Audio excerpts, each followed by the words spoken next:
नमस्कार दोस्तों, आज की वीडियो में हम एक बुक समरी को जानने वाले हैं जिसका नाम है द 4 एग्रीमेंट, जो हमें बताती है कि हम सिर्फ 4 बातों का ध्यान रख के कैसे अपनी लाइफ को बेटर कर सकते हैं। लेखक हमें बताते हैं कि हमारा समाज बचपन से ही हमें कुछ ऐसी बातें बता देता है जो हमें आगे चलकर मुसीबत में डाल देते हैं। लेखक इस प्रोसेस को डोमेस्टिकेशन कहते हैं, जिसके अंतर्गत हम कुछ ऐसी बातें सीखते हैं जो समाज और परिवार और सोसाइटी के हिसाब से सही होती है, लेकिन ये बातें हमें अक्सर मुसीबत में डालती हैं। तो हम इन सारी बातों से कैसे खुद को आज़ाद कर सकते हैं, इसी के बारे में लेखक हमें बताते हैं। तो इसके लिए हमें ज़्यादा कुछ नहीं करना है, बस हमें 4 बातों का ध्यान रखना है और लेखक इन्हें कहते हैं 4 एग्रीमेंट। तो चलिए इनके बारे में थोड़ा थोड़ा जानते हैं। सबसे पहला एग्रीमेंट है be impeccable with your words, यानी कि हमेशा अपने शब्दों के प्रति ईमानदार रहें। आपने देखा होगा कि हम अपने शब्दों के इस्तेमाल से अक्सर खुद को और दूसरों को चोट पहुंचाते रहते हैं। पुरानी मूवीज में अक्सर हमने देखा कि बाबा कुछ मंत्र उच्चारण करते हैं और जादू हो जाता है।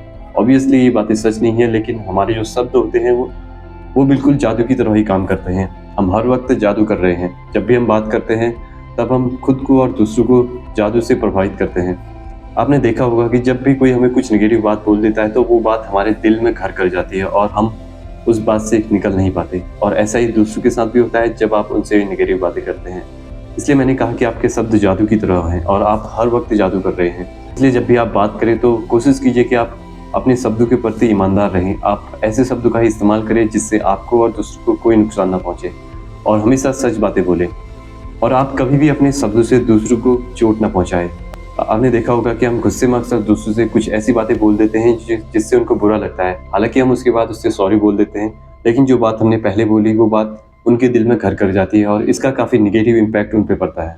जब शब्दों से चोट पहुंचाने की बात आती है तो आपने खुद को ही सबसे ज़्यादा चोट पहुंचाया है। आप जानते हैं कि आप खुद से कितनी निगेटिव बातें करते हैं और इन शब्दों का अनजाने अनजाने में आपके सबकॉन्शियस माइंड पे असर करता है।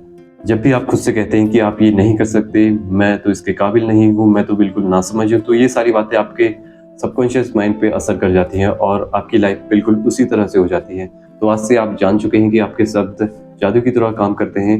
तो सबसे पहले जादू का अच्छा असर आप खुद पे कीजिए, खुद से पॉजिटिव बातें कीजिए और दूसरों से भी पॉजिटिव बातें कीजिए। आप शब्दों के इस्तेमाल से दूसरों को खुश कर सकते हैं, प्यार फैला सकते हैं और दूसरों को मोटिवेट भी कर सकते हैं। तो अब आप ये याद रखिए कि आपके शब्द जादू की तरह हैं। अब आप पे डिपेंड करता है कि आप इसका इस्तेमाल कैसे करते हैं। क्या आप इसका इस्तेमाल लोगों को मोटिवेट करने के लिए करते हैं या लोगों को नुकसान पहुंचाने के लिए, ये अब आप पे डिपेंड करता है।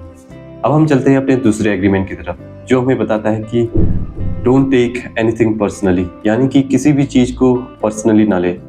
आपने देखा होगा कि आप दूसरों की राय को हमेशा परमानेंट ले लेते हैं। आपसे आपको अगर कोई सुझाव देता है तो आप उस चीज़ को गांठ बांध के रख लेते हैं। आपसे कोई कुछ भी कह दे तो वो चीज़ें आपके दिल पे घर कर जाती है और आप उसी वक्त के बारे में सोचते रहते हैं। लेकिन अब से आपको इस बात का ध्यान रखना है कि जब भी कोई आदमी आपको सुझाव देता है तो वो उसकी खुद की सोच का एक आईना होता है। कैसे लाइफ ने उसे ट्रेन किया है, कैसे उसके बिलीफ सिस्टम है, वो कैसी चीज़ों को मानता है। जब भी वो आपको कोई चीज़ बताता है तो वो उसके इन सारी चीज़ों का एक रिफ्लेक्शन होता है, उनके कैरेक्टर का रिफ्लेक्शन, उसके बिलीफ सिस्टम का रिफ्लेक्शन।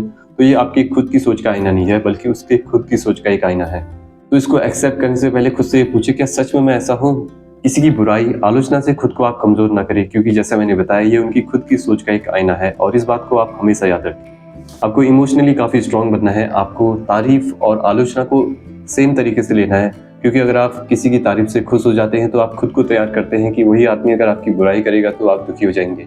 इसलिए इन चीज़ों का ध्यान रखिए कि आप तारीफ और आलोचना को एक तरीके से लें। और सबसे बड़ी बात, किसी भी चीज़ को पर्सनली ना लें। और जब आप ऐसा करेंगे आप देखेंगे कि आपकी लाइफ की आधे से ज़्यादा परेशानी तो वैसे ही गायब हो चुकी है, क्योंकि आप वो हैं जो आप सोचते हैं, ना कि वो जो दूसरे सोचते हैं। और तीसरा एग्रीमेंट है डोंट मेक अजम्पशन, यानी कि कोई भी पूर्व अवधारणाएं ना बनाएं। आपने देखा होगा कि हम अक्सर लोगों के बारे में बहुत सारी बातें बिना सोचे समझे ही बना लेते हैं, लेकिन हमें ऐसा नहीं करना चाहिए। इमेजिन कीजिए कि आप नई क्लास में जाते हैं और वहाँ आपको एक नई टीचर से पढ़ना है। तो आप वहाँ बच्चों से पूछते हैं कि ये टीचर कैसा है, तो बच्चे आपको बताते हैं कि ये टीचर तो बहुत खड़ूस है, ये तो बहुत अच्छा है। तो वो जो भी सारी बातें बताते हैं, आपने उस टीचर के बारे में पहले से ही एक कहानी बना ली है और उसको उस हिसाब से इवेल्युएट कर लिया है। अब जब भी वो टीचर आपको पढ़ाएगा तो आपके दिमाग में वो बातें आती रहेंगी। लेकिन अक्सर ऐसी सिचुएशन का बिल्कुल उल्टा होता है। जिसे आप सबसे बुरा समझते हैं वो सबसे अच्छा निकल जाता है और जिसे आप सबसे अच्छा समझते हैं वो सबसे बुरा निकल जाता है। और वो एक ही कारण से होता है, क्योंकि हम पहले से ही बहुत सारी अवधारणाएं बना लेते हैं।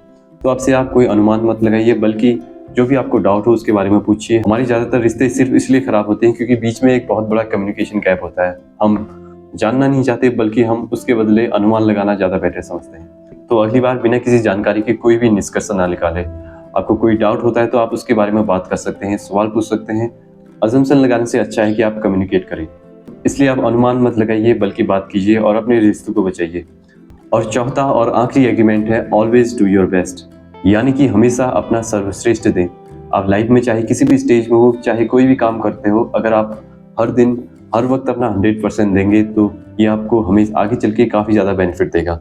आपने आखिरी बार अपना 100% कब दिया था? शायद आपको याद नहीं आ रहा होगा क्योंकि आपने काफ़ी लंबे से ऐसा नहीं किया है, क्योंकि आप रुके हैं अपने उस ड्रीम वर्क के लिए जिसके मिलते ही आप अपना 100% देना शुरू कर देंगे।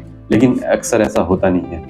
इसलिए लेखक हमें ये बताते हैं कि हमें हमेशा अपना 100% देना चाहिए और खुद की तुलना दूसरों से नहीं करनी चाहिए बल्कि खुद की तुलना अपने कल के बीते हुए वर्जन से करनी चाहिए।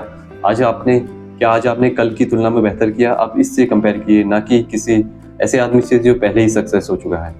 जब आप हर काम में अपना 100% देना शुरू कर देते हैं तो आप एक ऐसी स्टेज पे चले जाते हैं जहाँ पे आप निरंतर सुधार करते हैं जो आगे चल के आपको सक्सेस दिलाती है। आपका बेस्ट हर दिन अलग अलग हो सकता है। शायद आज आप बहुत बिजी हैं इसलिए आप सिर्फ एक पेज ही पढ़ पाएं, लेकिन अगले दिन आप पूरी तरीके से फ्री हैं तो आप 2-3 घंटे लगातार भी पढ़ सकते हैं या 1 घंटा भी पढ़ ले।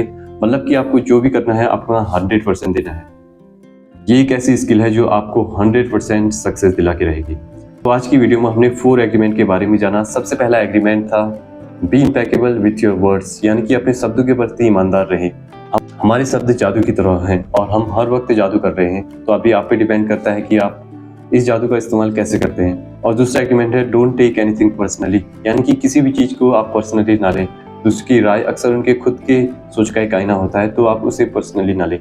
तीसरा एग्रीमेंट था डोंट मेक अजम्पशन, यानी कि किसी भी चीज़ के बारे में आप पहले से ही कोई भी अवधारणाएं ना बनाएं, कोई भी अनुमान ना लगाएं। इससे अच्छा है कि आप कम्युनिकेट कीजिए, सवाल पूछिए और जो आपके दिमाग में डाउट है उसे क्लियर करें। और चौथा एग्रीमेंट है ऑलवेज डू योर बेस्ट। ये एक ऐसी स्किल है जो आपको 100% सक्सेस की गारंटी देती है, क्योंकि जब आप अपने हर काम को 100% देते हैं तो आप एक ऐसी आदत विकसित करते हैं जो आपको सक्सेस दिला के ही रहती है। उम्मीद है आपको आज की बुक समरी पसंद आई। आप इसके बारे में जो भी आपकी राय हो कमेंट सेक्शन में दे सकते हैं। हम बहुत जल्द एक और बुक की समरी लाएंगे। तब तक के लिए गुड बाय।